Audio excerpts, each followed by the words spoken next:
Welcome to Rosie the Pivoter podcast, a Millspo Social magazine production, hosted by Editor-in-Chief Kara Sanchez. A bite-sized series spotlighting the bold pivots of female military-affiliated entrepreneurs navigating the unexpected turns of military life. Each episode highlights pivots born from the most unexpected skills and experiences, showing how those strengths are transformed into thriving businesses and brands. Designed to inspire women who feel the pull for something more, but are still building the courage to leap. Let's get ready to pivot. There you go. And welcome back to another episode of Rosie the Pivoter podcast, where we talk with many military spouses in our community, talking about the power of the pivot. And today we have a fabulous guest, Vimbo Watson. Welcome to the pod. So great to see you.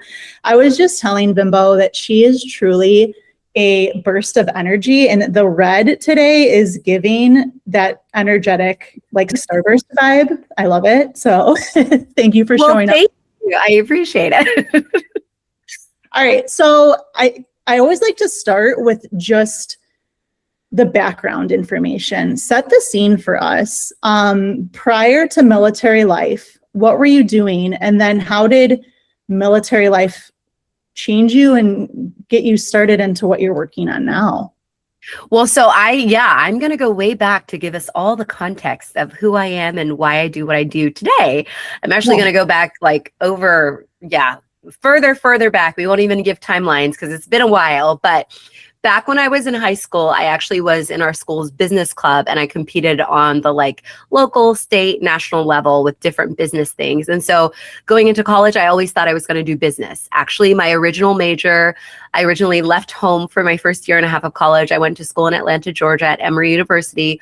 I was studying pre-business. I planned on either doing accounting or finance just because that's what I had learned about in high school. And so I was like, this makes sense. I know people in business make money.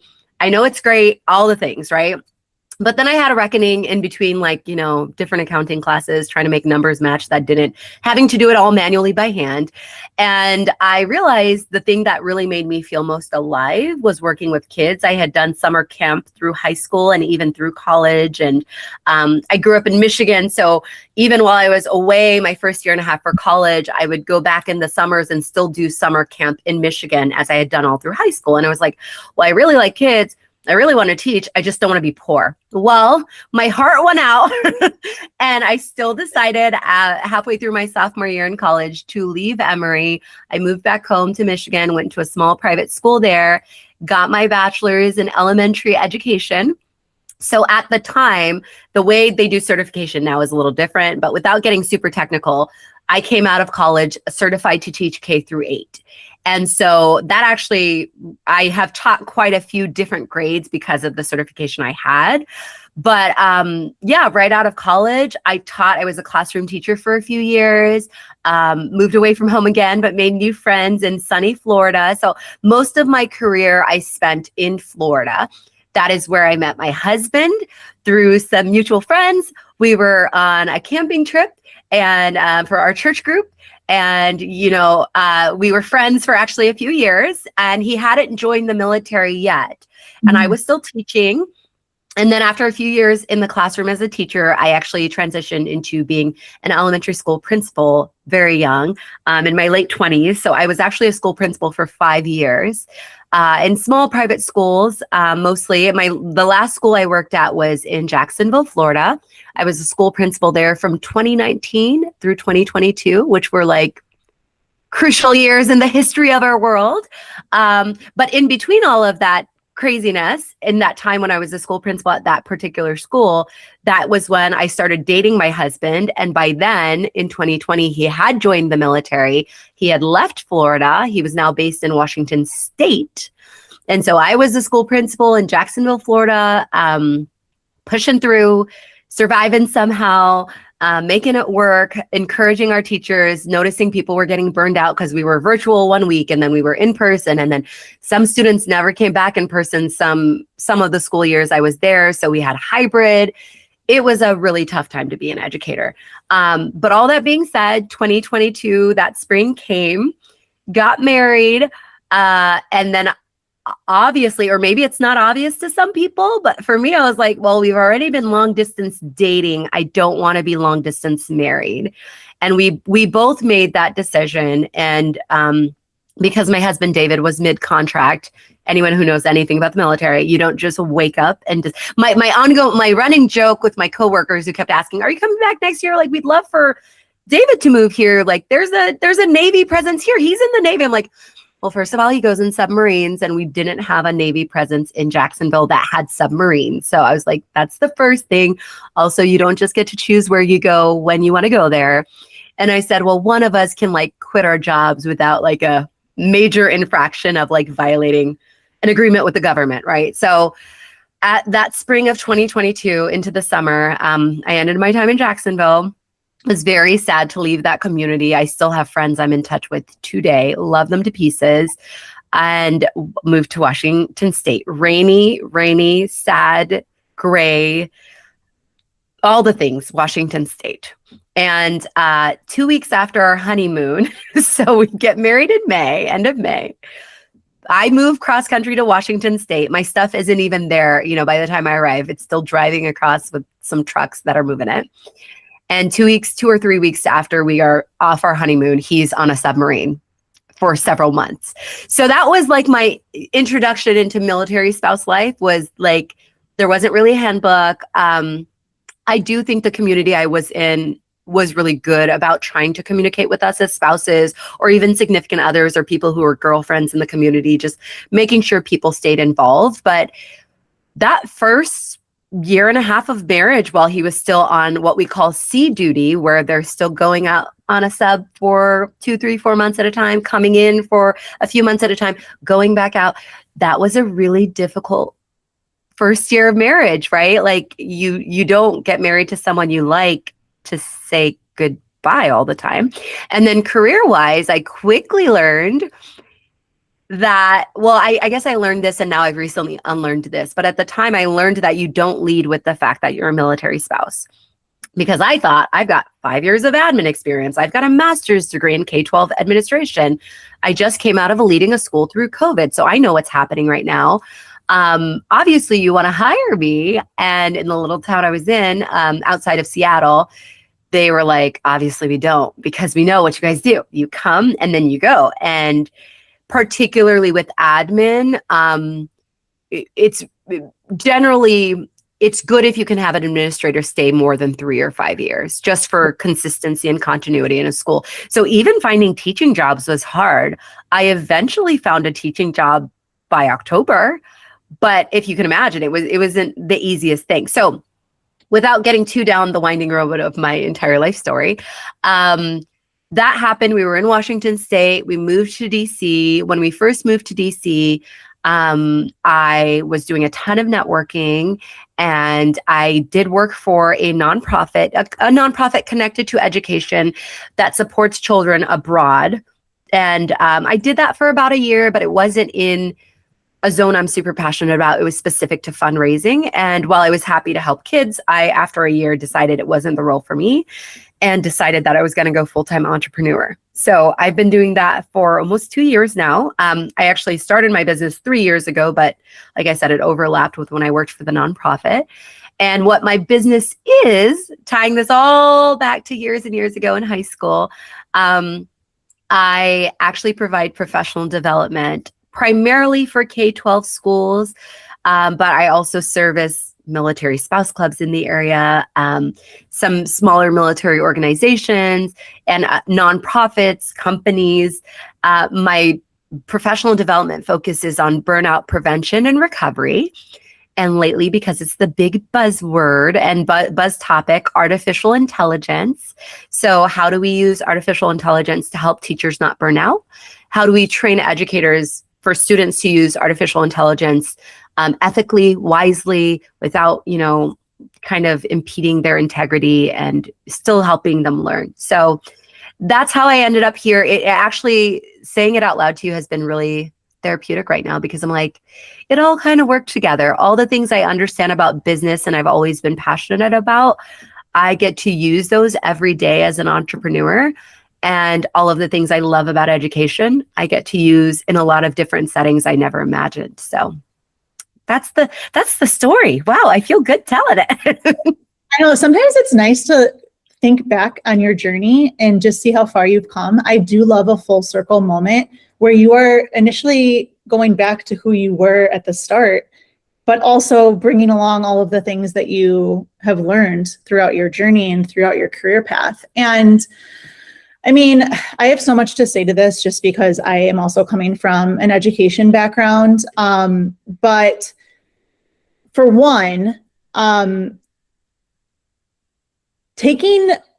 because everyone thinks that like education is so portable, like wherever you go, oh, you can find a teaching job wherever you go. Yes, kind of you can, but to your point, they want the consistency.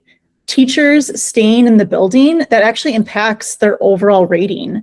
And so if they can avoid hiring somebody that they know is going to leave, they will. And that's just the nature of the beast.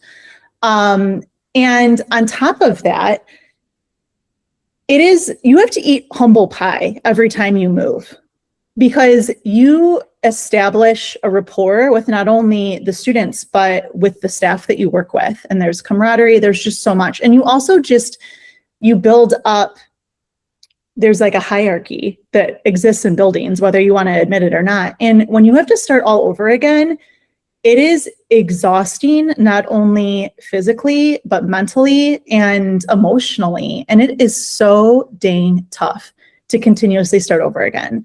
And so for anyone who is working in education and is facing that, I implore people to just take this conversation in and, I don't know, be creative. Because if you look at it through a different lens, there's totally still a way that you can have your foot in education and be a quote unquote educator. You just might have to pivot truly and think about what that means. And so let's talk about AI a little bit, because I am such a proponent for AI. I know there's so many haters out there. I can understand the artists and the musicians and, people who have created a craft, right?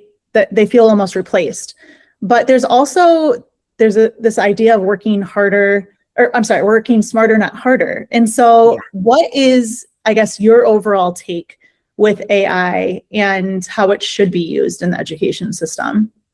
Yeah, absolutely. I'm so glad we're having this conversation when we're having it, because I recently was privileged to attend an event at the U.S. Chamber of Commerce, which is just, something fun about living in the nation's capital is you can go to events at the chamber and see things. And they had an event called AI Plus Work. And it was experts from Anthropic and Google and Harvard and all these people talking about what's happening. What we're seeing is a colliding of AI is just increasing rapidly in its use in the US. The US is lagging behind a lot of countries because we have a lot of these attitudes that you kind of touched on. But it's still rapidly increasing, especially this year. The open AI, the ChatGPT, basically AI that is accessible to the average person, really became open in 2023. So it's a very young technology to the masses. But this conversation revolved around the fact that we're getting told by these companies, use our product, explore AI, build these skills, it's going to help you be more productive. But the average worker is like, well, if I learn how to use AI or if I leverage AI too well, is it going to replace me? And then couple that with the fact that colleges, and then if you go further down, which I primarily serve K through 12, elementary schools, those students are graduating and being told AI is bad, it makes you dumber and things like that. So with all of that, all those competing interests, I'll say where I stand personally.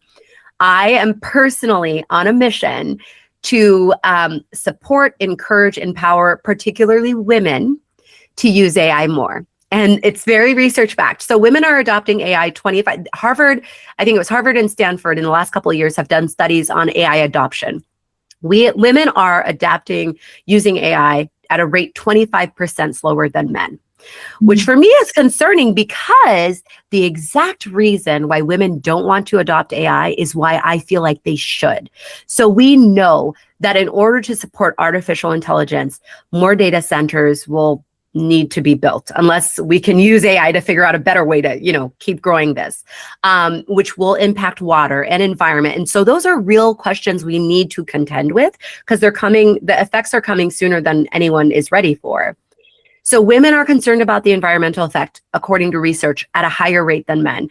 Women are concerned about the mental health effects at a higher rate. And what I say is, everything I know about education and how it intersects with policy and legislation and politics is the people who are informed and the people who use the tools are the people who also help write the rules. And so because military spouses tend to be females, teachers also tend to be females. Those are primarily my audience. And I find that I'm encountering a lot of people who have those hesitations. And to them, I say, keep using it for 10, 15 minutes a day, at least. Keep dipping your feet in. Keep making yourself comfortable with the tools, because as we have conversations about how it's used, I want your voice to be heard. I want your concerns to be heard. When an AI company says, no, we're safe for kids, I want you to say, I went on whatever your tool of choice is. It could be Gemini, Claude, ChatGPT, and I typed in something and I pretended I was a 13-year-old and it still didn't stop me. Then you can have a valid voice in the conversation. And so my standpoint is, let's train people because they're already learning how, they're already using it. Let's train people how to use it ethically and wisely. And just specific to education, that setting, a recent study came out that said that over 60% of teachers are already using AI. Yeah. But less than 30% of schools are training on AI. That's as of 2025, 2026 school year.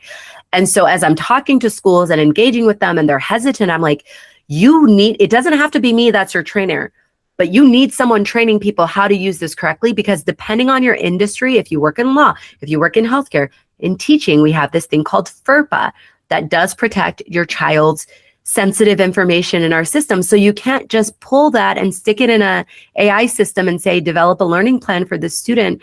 That's not a secure system. And so I feel like it's a great tool. I use this analogy. I didn't make it up. I can't remember off the top of my head who made it up. A tool like a knife is in the hand of one person, it can murder people, which is kind of graphic and crazy, but a knife could be used as a weapon or it can be used as a tool for healing, like a scalpel by a surgeon. And so that's how I see AI, is that it's a very powerful, sharp tool that if we're not careful, it will do far more harm before it starts helping us work smarter, not harder, before it starts helping us take the workload down of the worker. But then what do we do with that extra time? Do we let workers have a 20-hour week but get paid for 40 hours if the AI is doing 40 hours of work? These are questions people haven't answered. And so as much as I'm pro AI, I would gladly put myself in that camp. I also completely understand the questions. And I think we need to start getting better answers before companies or schools or anyone mandates people to use AI. I think you've got to ask and answer these questions better, in my opinion. Absolutely. Yeah, no, and I totally agree with that. And, it's interesting because you mentioned that 2023 was really when it started to boom. And that was the year that I left the classroom as a teacher to do my education. And I'm just curious as to how that would have affected my overall year and outcome, just because we were the type of school that didn't have textbooks and we didn't have curriculum that we purchased from somewhere. We kind of wrote it all of ourselves. And for someone that doesn't understand education, that is so exhausting and it's so much mental load. And if AI would be able to help generate not only curriculum, but standards and indicators and all of the things that we need to assess our students and also ensure that they're prepared for the assessments. I don't know why we would be against that, but to your point, yes, we have to make sure that we're doing it in a way where teachers are trained and they're not just dumping, their kids' work into AI and say, grade this with all of their sensitive information involved in it too. And so I think that there's so much that goes into it, and these conversations need to be had and unpacked in real time in order for schools to use it successfully. So, but I think that that's such a great pivot for you to utilize what you've learned and mastered for years and help the next generation of educators adopt these skills in their classrooms to change the way we teach, because the reality is it's coming for us, whether we like it or not. So we have to buckle up, and this is part of the process. It's like putting our helmet on. We have to be ready. Absolutely. Absolutely. Oh my gosh. Okay. And so, with military life comes the move. So you mentioned you were in Washington State. Now you're in Washington, D.C. How would you compare these two duty stations? Oh, that's actually a great question. So there are things I love about both places, and I'm not just saying that to be diplomatic. Washington State did grow on me by the end of our time there. We were only there our first year and a half of marriage. And I say only, it did feel long while we were there. It is a beautiful, we were close to the Seattle area, so obviously I can't speak for the whole state, but there's a heavy military presence around there. There's multiple bases in that area. So you have a strong sense of community around like the military community, which was fun. I will say, because we were in this place, we weren't in Seattle. We were an hour outside of Seattle by ferry or driving a little bit more than an hour. Because we were kind of in a smaller town, there was actually an effort from like my husband's boat and like the leadership there to really make you feel a part of community, which I loved. And I still have people who are near and dear to me who live out there still, who just, signed another contract and decided to stay there, and the government let them stay there because that's where they were needed. But like, for example, when we first got married, and like I told you, my husband went out on a submarine and all the things, I left the state and I went to go visit my sister, who at the time was living in California. I left the state for over a month. And it was funny because every few days I would get a call or a text or something, like someone would say, "Hey, I'm at your house and I'm dropping off flowers. Hey, I'm at your house." I know, I was like, please don't, they're going to die. I'm not home, right? Like I'm out of the state. But we have what's called a family readiness group. If you're military, you're probably familiar with that term. And then we just had people who were part of our community who, when our sailors were away, would really make sure the families were taken care of. And so that is, I think, the beauty of being in a place that's very specific to the military. Now, I will say I didn't love the rain or, just that's weather stuff, but that's not like military culture wise. Now we live in DC, which was actually, I don't know how we got it, but it was our first choice. We had several choices. They give you a list of all the places your spouse could probably go, and you say maybe here. And then we just were fortunate to get where we actually wanted to go. Neither of us have lived in DC before, but I visited, ironically enough, on school trips from Florida. My last trip to DC was February 2020, a month before the world shut down.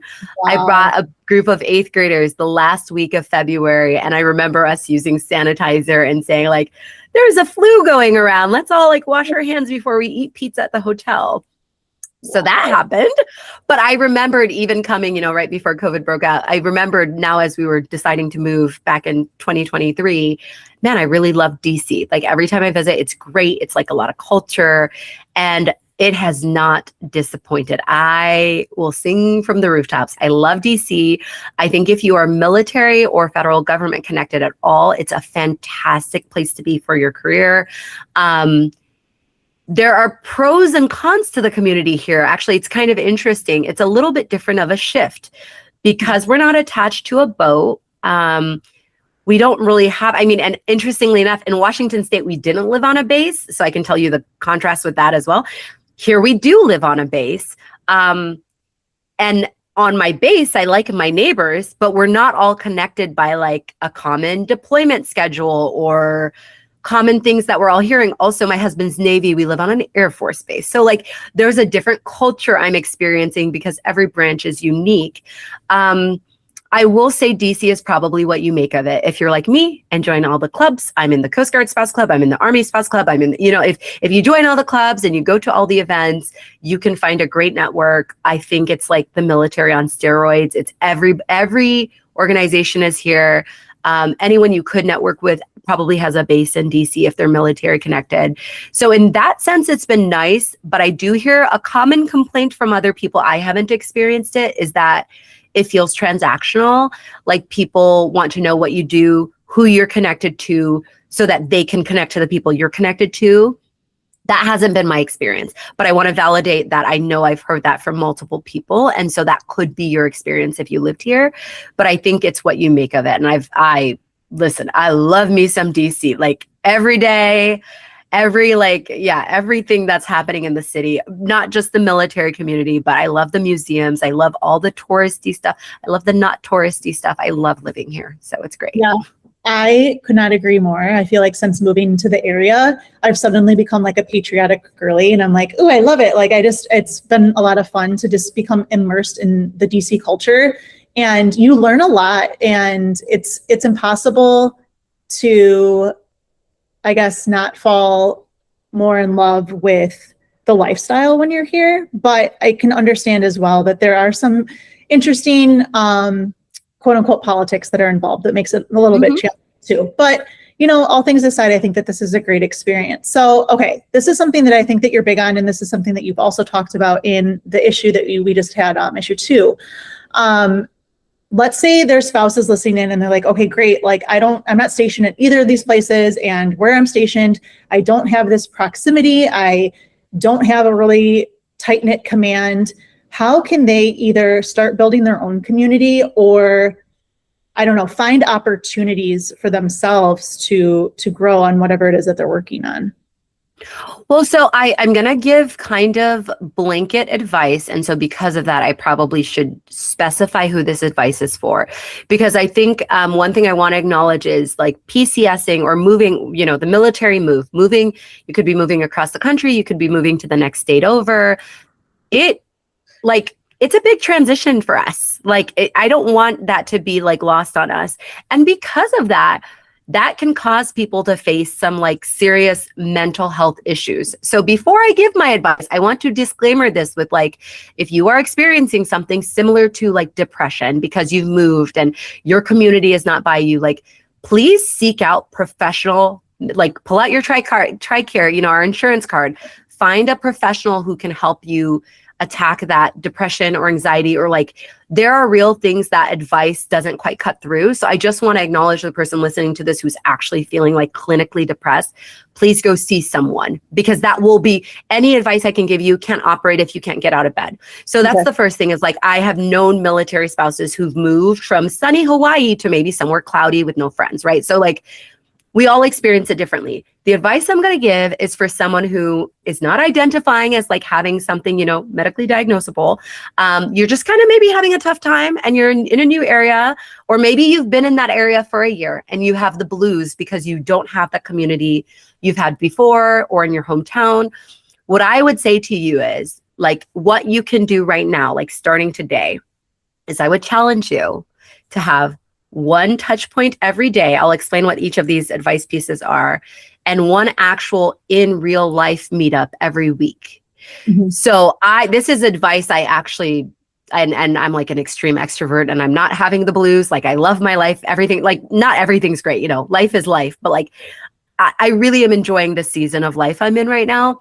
And at the same time, I have to be intentional about daily touch points with people and at least one weekly in real life interaction. So what that looks like is I try each day to send a text. I'm really into voice notes. Send a voice note, really invest. But for me, my specific advice is invest in the relationships where you are physically. This is advice I've only internalized in the last year of my life. I was so burned out from trying to still be really deep, close friends with people I know from Michigan, where I grew up, with friends I knew from Atlanta, my first year of college, with people from Florida when I was a principal and a teacher, and Washington State. And about a year or so ago, I sat down and I was like, I love all these people and they're great. And also I'm not making relationships here where I am. So one daily touch point with someone who lives close to where you are, even if the text is just, hey, I'm going to the commissary or Target or Walmart or wherever, and I want to know if you want to go grocery shopping with me today or tomorrow, someone that might also be home. And so I think one daily touch point, as many of those with people, the daily ones with people who are local to you, you're going to start to see relationships blossom. The reason this is true is that those daily touch points will lead to that one at least one. You can do more, that you can hang out with people every day. If you love your neighbors, go on a walk every day with them. But you need to see humans. We need to see humans. Like, I don't know why I need to say that reminder, but like in this world with social media, like social media isn't always social. It's kind of a misnomer. So like getting out of your house, going and getting brunch, going and getting coffee. Yes, you're married, but your spouse doesn't have to be everything. Like, you still need friends to be a healthy human. And so going and seeing people in real life is super crucial.